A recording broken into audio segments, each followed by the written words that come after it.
The title of my presentation is Research, Planning, Process, and Participation. Once again, I want to thank you for this opportunity. And I believe that by the time we complete this particular webinar, we have a lot of other things that we can really do together. My role here is very simple. But I want to really thank Professor Akinyemi for that beautiful presentation. He has already delved into some of the things I want to discuss, but notwithstanding, there are a lot of other things that I need to really emphasize under this particular topic. And I want to start with that definition of research. What is research? Well, in his own presentation, he was able to give us a brief definition of a research. My definition, I'm saying that a research is just temporary endeavor undertaken to create a unique product, service, or results, or solve a problem. You need to identify a problem that will be solved. Once you are trying to do that, then that's what we call the research. Because at the end of the day, you identify a problem and you find a way to solve that problem, to get a solution to that problem. That is simply a research. And I want to say that researches are different, they are specific, and also temporary. Temporary in the sense that you have a starting date, and then you also have what we call the end date. So it may be for 6 months, maybe for 1 year, maybe for 2 years, maybe for 3 years, but definitely it is time-bound. And also I'm saying that every research is unique because the research you are trying to do is going to solve a particular problem, different from what your other colleague is trying to look at. A research usually needs resources to address its results. And that is one of the things that Professor Akinyemi emphasized in his own presentation. Funding is very key. You want to carry out a particular research, you need funds to do this. You need human resources to address this. Without funding, without human resources, without equipment, there's no way you can carry out that research. And I'm saying that there are 4 stages of a research. 4 stages. The first stage is starting. The second stage is organizing and preparing. The third stage is implementation. And then the last stage is a closing. So for the starting of the research, this is an attempt for you to generate, also to evaluate, and also to frame the reasons for the research and the general approach to performing it, and also agreeing to prepare a detailed research plan. If you want to carry out a research, there is need for you to generate the ideas, the reason why you want to do that research, because if you don't have any reason to do research, then there's no point going into it. So number 1 is for you to sit down, think properly, and identify a problem you want to solve. And by the time you're able to identify that problem, then you can begin to do a kind of detailed research plan. So by the time you are doing, by the time you are starting the research, there are 4 or 5 different outputs you are being expected to have under this particular section. The first one is approval to proceed to the next stage. Now you've already identified a problem you want to solve, then you need a kind of approval that, okay, I'm ready to solve this problem, get the approval. And once the approval is done, the next thing you need to do is documentation of the need for the research. Why exactly do you want to do the research? Because you have to convince your founder, you have to convince your organization the reason why you want to embark on that research. So you need to document the need for the research. And then you need to have a rough estimates of time. How many years will it take you to solve this problem? How many months will it take you to solve this problem? So the estimate of time, resources required to perform the research is another output from this first stage. And the next one is initial list of people who may be interested in and involved with or affected by the research. Now, if you listen to Professor Akinyemi's presentation very well, you are trying to conduct a research. Research is not done alone. You have an idea to solve a problem. By the time you are able to develop this idea, you need to contact some of your other colleagues that are in that area to seek their own opinions too. So you need to come up with a list of people that may be interested in exactly what you are trying to do and to be involved, and also those people that will be affected by research. So that gives you a summary of the first stage of the process, starting the research.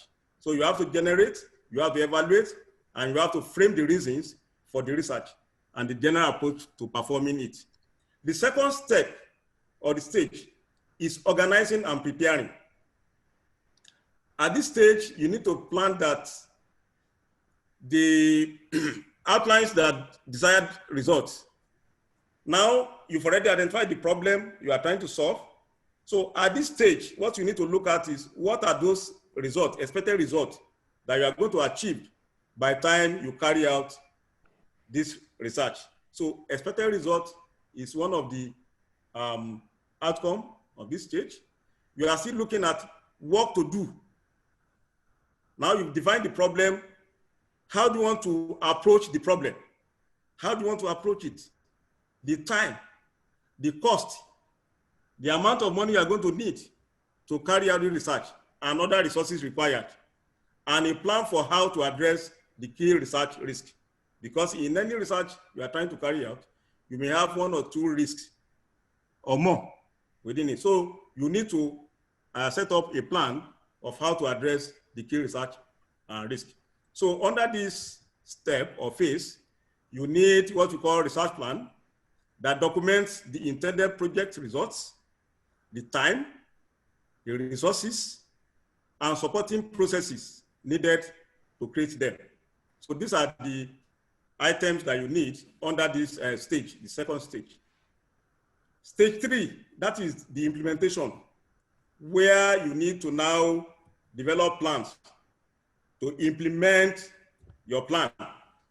So at this point in time, you will have consulted the research team and the research support system to implement what you are trying to do, performing the planned work and monitoring and controlling performance to ensure adherence to the research plan.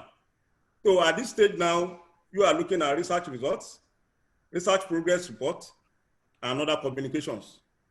So, and this phase is very, very key. This phase is very, very key. And then you have to really take it more serious, because research results is very key. That determines whether you are contributing to the knowledge or you are not really contributing anything at all. So if you are solving a problem, you are trying out a research, what we are trying to do is you are trying to add value to what's already in existence. So if you are not adding value to whatever that is in existence, I'm not too sure people want to accept your result. So once you identify a problem, you should ensure that you are trying to add value to what is already in existence. And that is the essence of the literature review, which I'm going to really answer. The question raised by one of the participants, I will really answer that one under the literature review. So under this step now, you need the research results, the progress report, and other communications. So the last stage is closing the research, which is the final stage, and it involves assessing the research results, obtaining stakeholders' approvals, transitioning research team members to a new assignment, closing financial accounts, and also conducting a post-research evaluation. Now you've already carried out the research, and then you've obtained a lot of results. Then you need your stakeholders to buy into what you are trying to do. And that is exactly what this stage is all about. So you need to obtain stakeholders' approvals to ensure they use most of your research products. And also the team that developed that research, that implemented the research, can be moved to a new assignment entirely. Maybe a new research, or maybe continuation of what you've done before. And then there's need for you to have a kind of post-research evaluation. So at this stage, you need as outcome or output the final, accepted, and approved research results. Also recommendations and suggestions for applying lessons learned from this research to similar efforts in the nearest future. Because by the time you are able to conduct a particular research to completion, the lesson learned from that particular research can also be used to support a new research that you try to embark upon.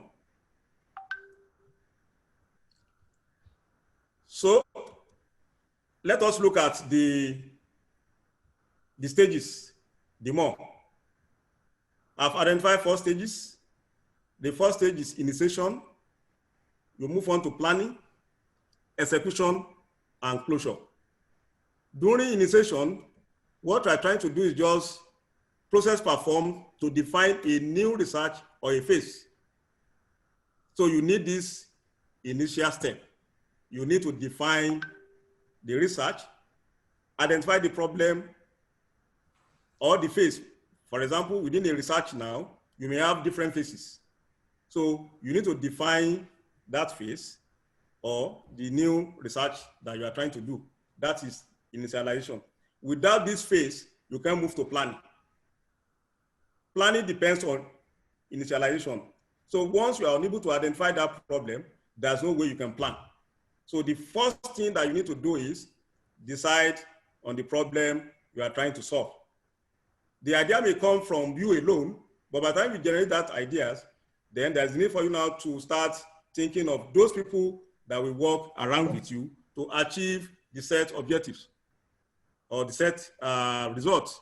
So initialization is very key. Then from there, you move on to what we call planning. Under planning, you are trying to establish the scope of the research, and you are trying to define the course of action required to meet the objectives of the research phase, of the research or the phase.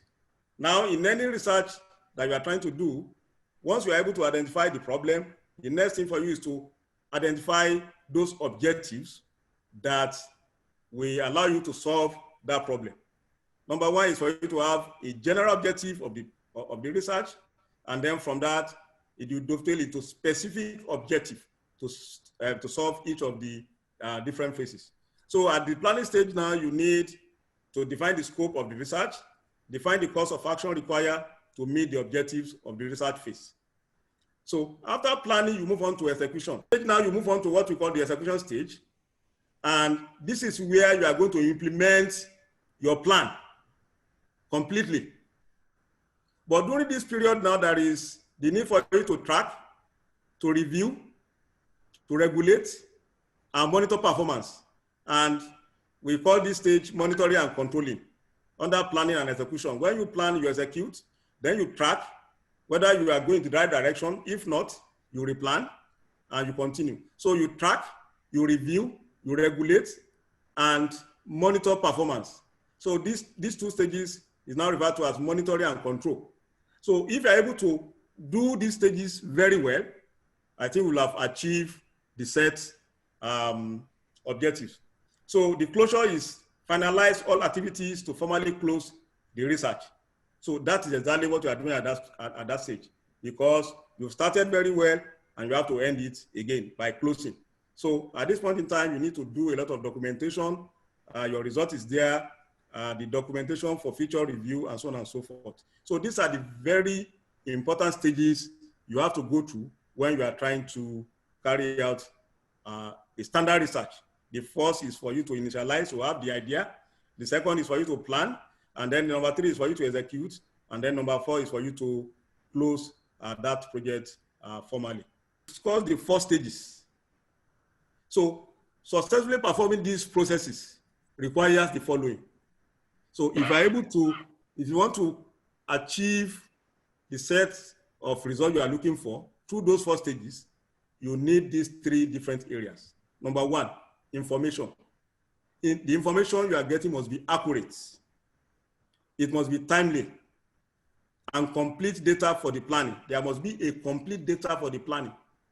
Without complete data for the planning, you cannot do any meaningful execution of the research.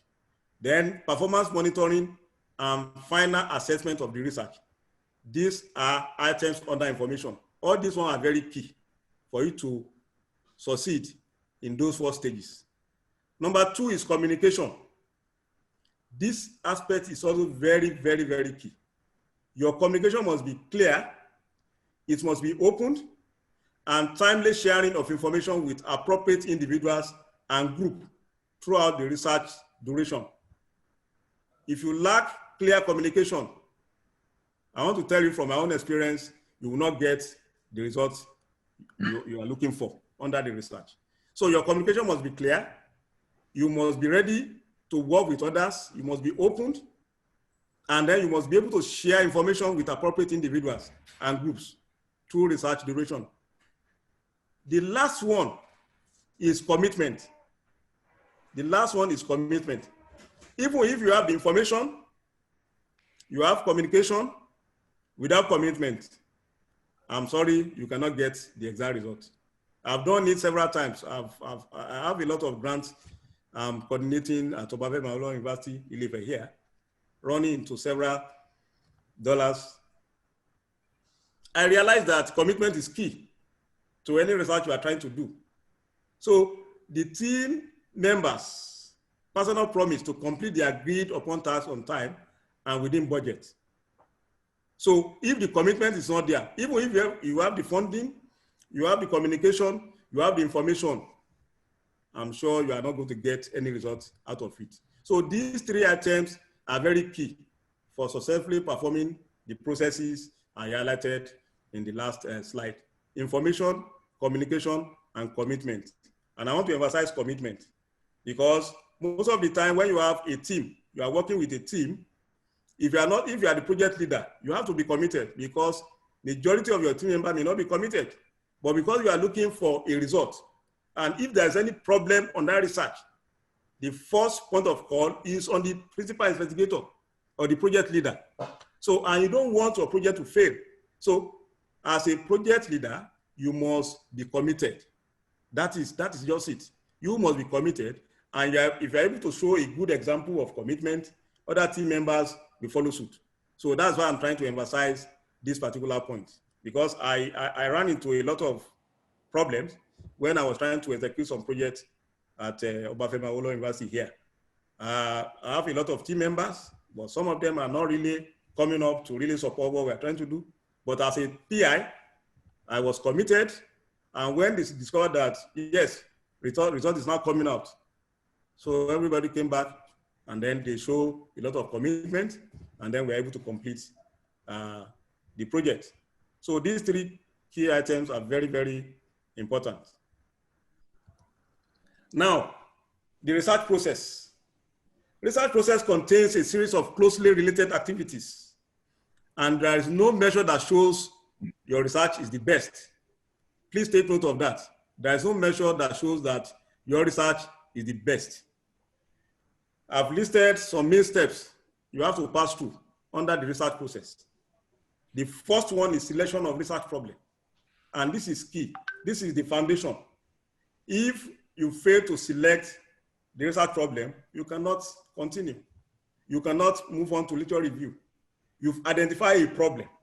The next thing you need to do now is extensive literature survey. That is the next stage in the process. You identify the problem, then the next stage is for you to look at some of the existing work already done in that area to see whether what you are trying to solve has not been solved before. The problem you are looking at has not been looked at before. And that is where your literature survey is very key. And then you have to ensure that you look for recent literatures to support the reason why you are trying to solve that problem. So this aspect too is very, very key. If you have a weak literature review, you are not likely to get the right result you are looking at. Number three is the theoretical framework. That's another step in the process. The theoretical framework. What is the theory behind the problem you are solving? That's just it. The theory behind the problem you are trying to solve. Without the theory, you can't just go to the field and say you want to implement. There must be a theory behind that. So you have to review the theoretical framework behind the problem you are trying to solve. That also is very key. So if you are able to get the selection of research problems very right, and you're able to have extensive literature review to show that, yes, this has been done before, but this area has not been captured, then you are in order. Then you look for the theoretical framework to support what you are trying to do. The fourth aspect in the process is research methodology. That is, you've already selected the research problem, you've given us the justification, the reason why you are doing the research, you will have given us the overall objective of the research, and also the specific objectives of the research. Then you now need to tell us the step the methods you want to use to achieve all those specific objectives so that you can solve the overall objective. And for that research methodology, you do what we call sampling, you do what we call data connection, depending on the research you are trying to do. If it is field work, you have to do sampling, you have to do data collection, you have to do data analysis, hypothesis testing, and interpretation.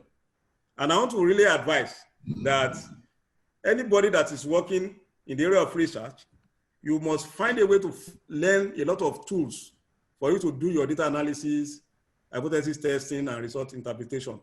Yes, it's good for you to get a statistician to do it for you, but it's always better for you also to have a knowledge of how you can carry out your data analysis, so that because the idea is coming from you, you have your data, so you should be able to also do it yourself. And you have a lot of tools that you can learn to really do most of these things. So sampling is part of it, data collection is part of this, data analysis is also part of it, hypothesis testing and interpretation.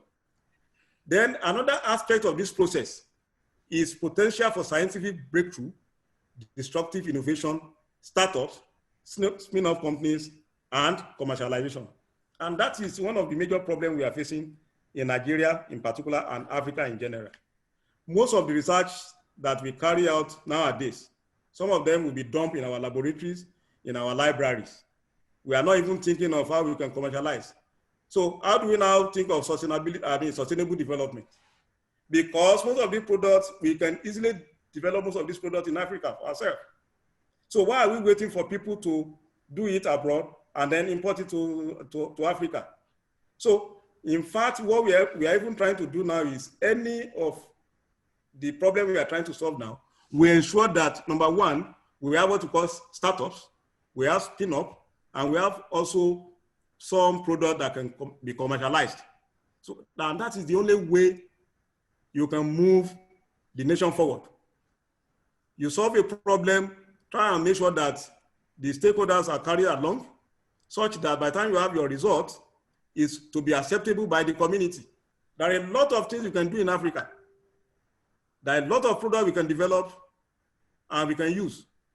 Take for instance in India, you cannot just go to India today and start up a company and say you are developing a software for human resource management. They won't take it from you.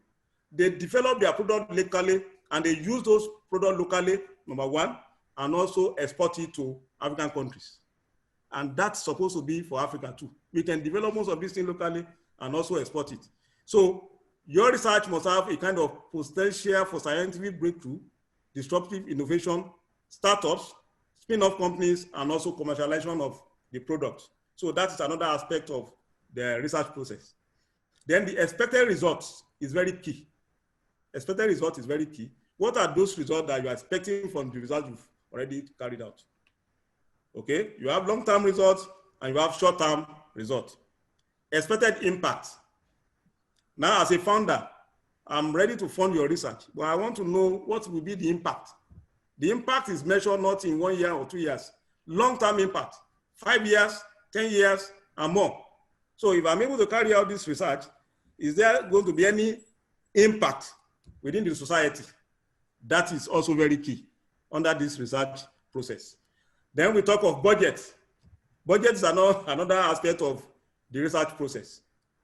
You carry out a research, you need funding to do that. No matter, even if the research is for 3 months in time duration, you need funding for that research. So, and that is why budget is also very key. So when you are planning your research, you need to look at the funding. Ensure that the funding you target will complete that research. Because you have some funders that will tell you how much do you need for this research, and you are saying, okay, it is just $10,000. So once it is approved, you cannot go back to them and say, sorry, this one is not enough for me to complete this research. So you have to be to ensure that budget is also very adequate. So it's part of research process. References is key. So you have to also list all those contributors, all those that have worked in that area before that you've used is very, very key. Because any of these people can even take you up to tell you that, look, that research that you've carried out has been done 5 or 10 years ago. So what are you doing? So you have to make sure that you reference a lot of people. Research team is another part of the process. In fact, this is an aspect that is key to support Professor Akinyemi. In those days, we have a lot of our colleagues that do just research alone in silo. Stay in the corner of your office, and then you don't want people to see your idea.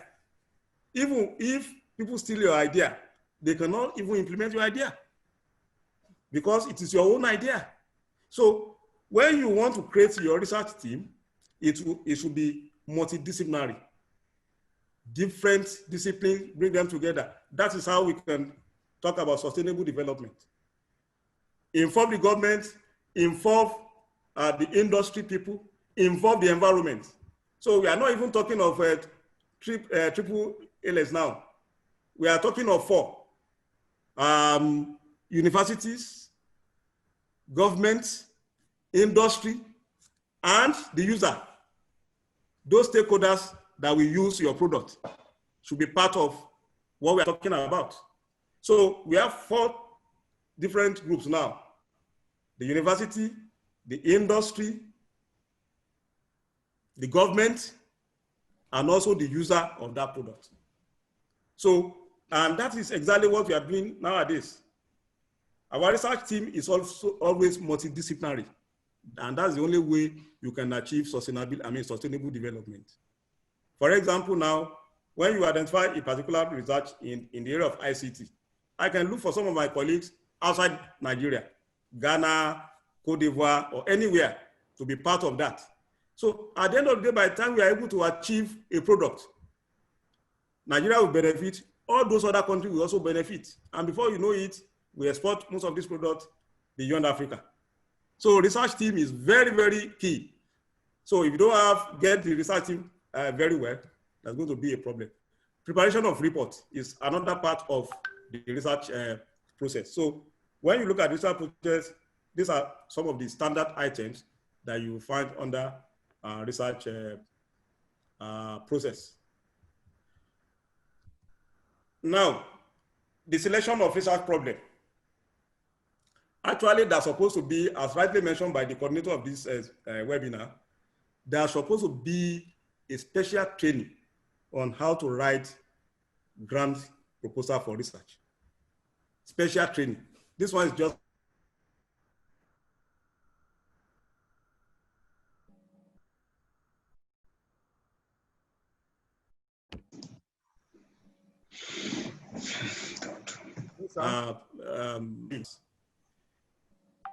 hello, sir.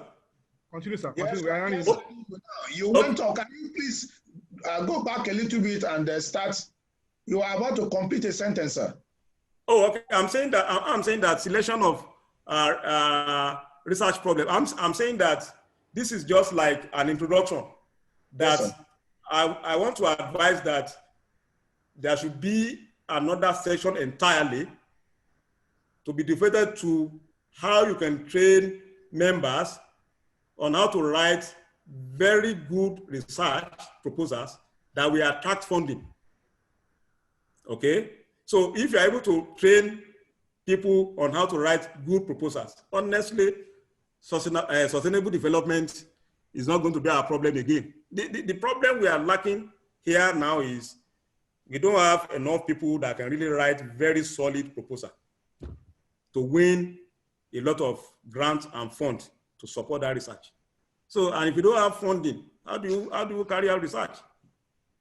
For example, I was in China last year, and I met a professor of mechanical engineering. Do you know that the grant is controlling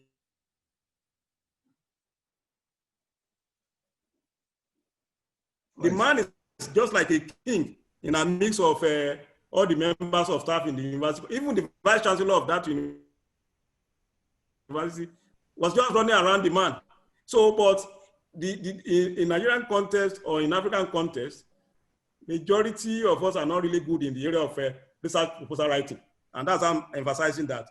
If we can train as many people as possible to write very good proposals that can attract funding, then the problem of sustainable development will all be over. So I'm going back to my presentation, selection of research problem. So the research title is very, very important. it should not be too long.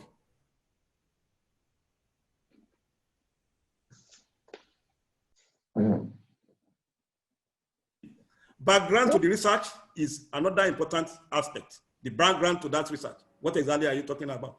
Statement of the problem. What are you trying to solve? Then this one will lead to research questions. So by the time you are able to identify the problem, then you can sit down and then define a lot of research questions based on the problem you've already identified. And then from there, it will lead on to your objectives of the research, overall objective of the research. So once you're able to identify the overall objectives, then the next thing for you is to define the specific objectives. So under the research title, I'm just trying to say that it is more important than what you think. If you come up with a research title that is not attractive, nobody's going to fund that. Even if the content is very okay. The title must be very catchy. So it's more important than what you think. Should be interesting, should be precise and descriptive. It should be clear, simple, no jargon, no overstatement. And it should be brief summary of what is to be researched. Just a summary of what is to be researched. That's exactly your research title. So it's number one under the research process. Research title, then background to the research, definition of research problems and justification. That is what we are looking at under the background to the research. Then the statement of the problems and research questions. So you need to state clearly what the problem is all about. What are you trying to address? Very clearly. And then from there, you can come up with objectives of the research in terms of short-term and long-term objectives of the research. So that is for the research title. Then the literature review, theoretical framework, and research methodology. The literature review will give you brief review of recent related works. And that is where the answer to the question asked by one of the participants comes in now. There's no way you want to do a research without trying to review the existing literature. Because by the time you are trying to review now, you want to see whether what you've done before, what you are trying to solve is already done by somebody else. So if it's already done by somebody else, what are you contributing to knowledge? So even if it has been done by somebody else, maybe you are now looking at another way to solve that problem, to achieve optimal performance. So literature review is very key. And before you continue, you must ensure that you've utilized all your efforts to ensure that you have a review of what is happening in that area that you are trying to resolve. Then the theoretical framework, which I mentioned, also you look at what are the theories behind the problem you are trying to solve. And of course, the research methodology. So brief review of recent related works, approaches and method. That is what methodology, the approaches and methods. Then the next one is potential for scientific breakthroughs, disruptive innovation, startups, and spin-off commercialization. So this aspect is looking at new or improvement through the project implementation. So what is new in what you are trying to improvement in what you are trying to do? These are those two things that you need to convince your stakeholders, So if you cannot convince them with all this, in fact, they've just abandon your product and they will go away. So it's very key. Now, method of data collection, I'm just trying to give some key information with respect to this, but by the time you go into detail of grant proposal writing, detail of that, you see a lot of hands-on section here. Method of collecting data, collection of data, analysis, and presentation of findings. Where if it is field research, we talk of primary data, and we also talk about secondary data. When data is not available and must be obtained through some form of data collection, that is primary data. And then your secondary data, when data exists and is available through a variety of sources, maybe internet, maybe publications, maybe government records, and so on and so forth. So it depends on the research you are trying to carry out.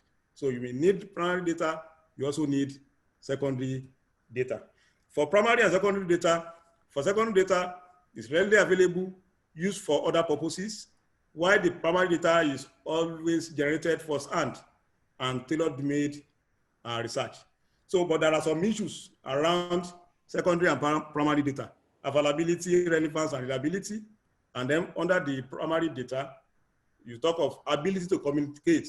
For example, you are giving your questionnaire out. Are you able to communicate what you are looking for correctly? Then the willingness of the participants who are going to fill the form. Are they willing to really fill the form? Sampling plan, language, and comprehension. These are some of the issues that we look at under primary and also the secondary in terms of availability, relevance, and reliability. Now, the sampling. Sampling is nothing more than you talk of population and sample of interest in that research field that you are looking at. So in this my presentation, you can see the population, and then from the population now you talk of sampling. That is the entire population, a part or portion of the population. So portion of that will form your sample. And by the time you are trying to carry out your research, sampling is very, very key. So if you don't get the sampling very right, it will affect other things you are trying to do. So detail of this can also come when we are doing our hands-on session on grant proposal writing and grant proposal writing. So method of developing primary data, where I just try to mention a few of them here. The data may be qualitative or quantitative. You can get your data through focus group, experiments, observation, interviews, surveys, or through panels, depending on the focus of your research. Now, this aspect is very, very important. Now you've collected your data. You need to really analyze your data and get your result. So your data, which may be primary or secondary, is your raw data. You need to analyze it. By the time you are trying to analyze it, what you are trying to do is to gain insight into it. And then from there, you decide. And then you take action. You analyze, you gain insight, then you decide, and then you take the necessary action. And that's why I emphasize that if you are a very good researcher, it's always good for you to learn one or two of these tools to analyze. If you can do it yourself, you get more insight into what you want compared to giving your data out to an analyst to do it for you. I mean, take your time, you can learn one or two tools to do that. So you analyze, you gain insight, and then you decide. From your decision, you take actions after the result. So under the expected result, we are talking of expectation. What do we expect? I've done this research. What are the results, the outcomes, the outputs, the outcomes? What are they? So this one is very, very key to expected impact, short and long term. 1 year, 2 years, in 5 years, what will be the impact of this research? Then total estimated budget. When you are trying to do that, you must be realistic. How realistic are you? You want to carry out a research and you are saying that, okay, you want to spend about $10,000. Meanwhile, by the time you look at the content of that research, you need about $50,000. So how realistic are you? This is very key. And the common problem with budget when you are preparing your research proposal is some of our colleagues do it hastily, asking for ransoms. For example, if the funder is saying that, okay, maximum you can go is $50,000. And then you are now developing a proposal and you are saying you are requesting for $50,000. They will tell you don't know exactly what you are trying to do. So it's not good for you to ask for ransoms. So I'm saying that ransoms indicates carelessness.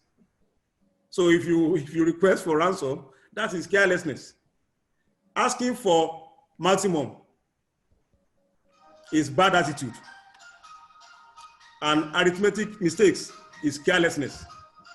So these 3 items, very, very key to your budget. It must be realistic, and you have to develop it carefully, and you must be honest, precise, and do not ask for maximum. So that is what I want to emphasize under budget, because it's very key in any proposal that you are trying to develop, research proposal that you are trying to develop. The budget is very, very key. So if you are looking for a founder to fund your research, they will look at this aspect. How realistic is your budget? Have you developed your budget carefully? Are you honest with your budget? Because you have to justify the reason why you are spending so much on this equipment and you are spending so much on capacity building and so on and so forth. So please, this aspect is very, very key. So by the time we are doing the grant proposal writing, I'm sure that the resource person will really emphasize more on this. References is very key. So you have to document and list all the related work in this area. Research team, number one, and that is where we are looking at now. In those days, when you have your research team, maybe just a group within a department, a group within a unit, or a group within an MDA. Research is more than that now. Consider area of specialization. Mentoring is very key. We're talking of sustainable development. How do you sustain the future when you cannot even sustain the present? So if you don't have mentors, how do you sustain the future? So when you are trying to formulate your research team, you must consider the area of specialization. You must consider mentorship, and then you must consider multidisciplinary and collaborators. So that is where you have the industry people coming in, you have government people coming in, you have some research students, undergraduates, postgraduate students coming in, because they are learning from what you are trying to do. So that when you are no more on ground, you have some other people to take over from what you are trying to do. And but in those, I mean, nowadays, the mentorship aspect is already disappearing. So, and that is why what we are trying to emphasize in our own research group now, mentorship, collaborators, multidisciplinary, and then different areas of specialization. And another thing we are looking at under this research team is to ensure that by the time you develop, you are trying to solve a problem and you are trying to carry along the industry. The industry people are those people that will take your product to the market for you. So once they are with you right from the onset, when you are formulating the problem, honestly, you are going to get good commercialization of your product. But if you don't carry all of them around, you are just doing it solo in your lab, we cannot talk about sustainable development. So research team is very, very key under this research. Then the last aspect is report design. You have report design because by the time you are able to carry out your research now, you need to do a kind of closure. And then you talk in terms of reports. And this report is in 3 stages. The first is report design in primary stages. And this report should carry a title, brief introduction of the problem, and background, followed by acknowledgement. That is the first aspect. For the main text of the report, you have the objectives, you have the hypotheses, explanation and methodology of the research, and you divide all these ones into chapters. Okay, maybe if the first chapter may be the objective, the hypothesis, explanation, second chapter may be methodology, and so on and so forth, depending on the scope of your research. And then you have the closing report, which contains the references, appendices, index, and maps or charts for illustrations. So when you are trying to do your report, these are some of the things that need to go along with your report. So this is still under the research process. Yes, research participation. This is another area that is very, very important to researchers. And this aspect is where I want members to look at critically, participation. So in my presentation, I've categorized this into 2. We have the mentee, partner, and collaborator. That is one category. And then the second category is human subject or study participant or target of observation by researchers. So these are the 2 categories of people that participate in a research. But I would dwell more on the first one, mentee, partner, and collaborators. And that is how your research can succeed. If you have mentee, those that you want to mentor. If you have partners, industry partners, from other units collaborating with you on that project. So this is where they will learn and also continue to develop their own skills. So some of your partners may be interested in your product or the result of what you are trying to do.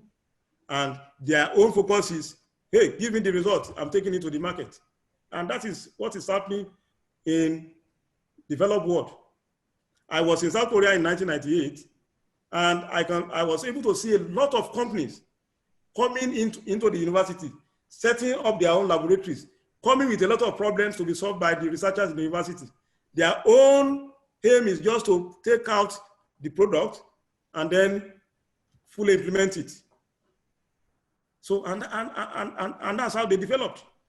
So, and I think that is the way to also go in Nigeria or in Africa, ensuring that we have some of our partners from the industry, from the government to be part of the problem right from the onset.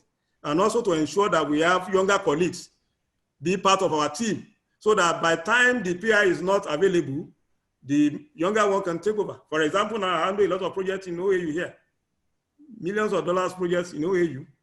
But if I'm not available, I've trained about 3 or 4 people that can even take over what I'm trying to do.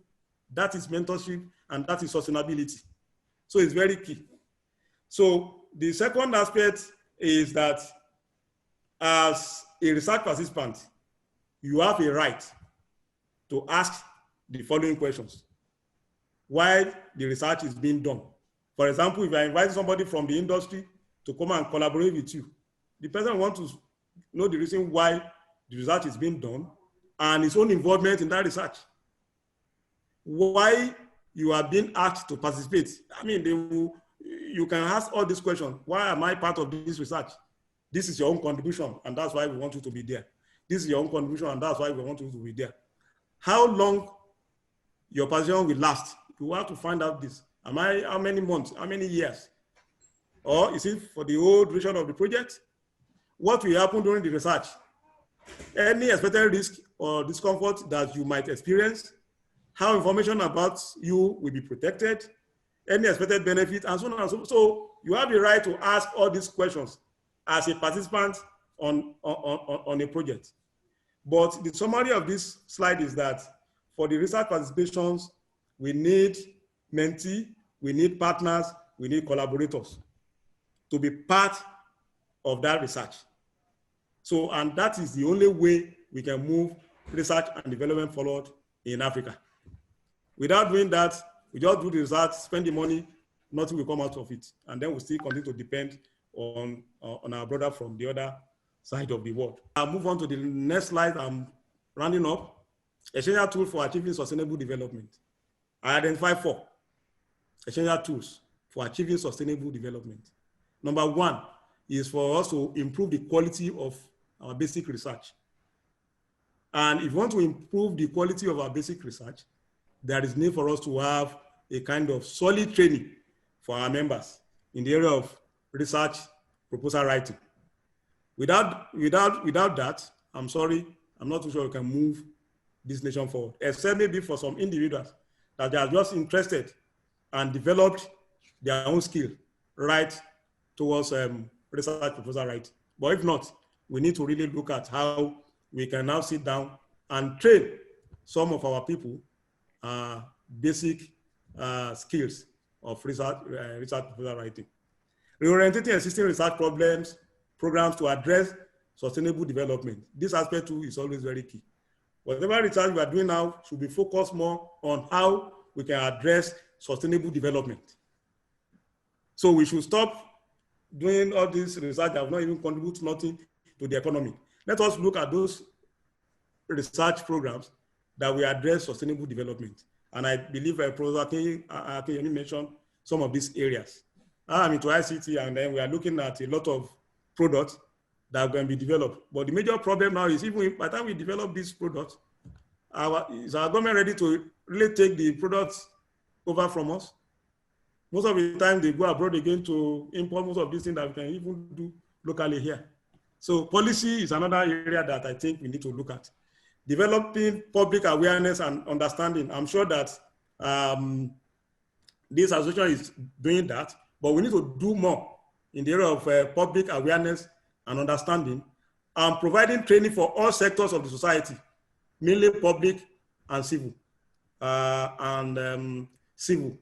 So this aspect where I know we are doing that, but we have to focus more on the research.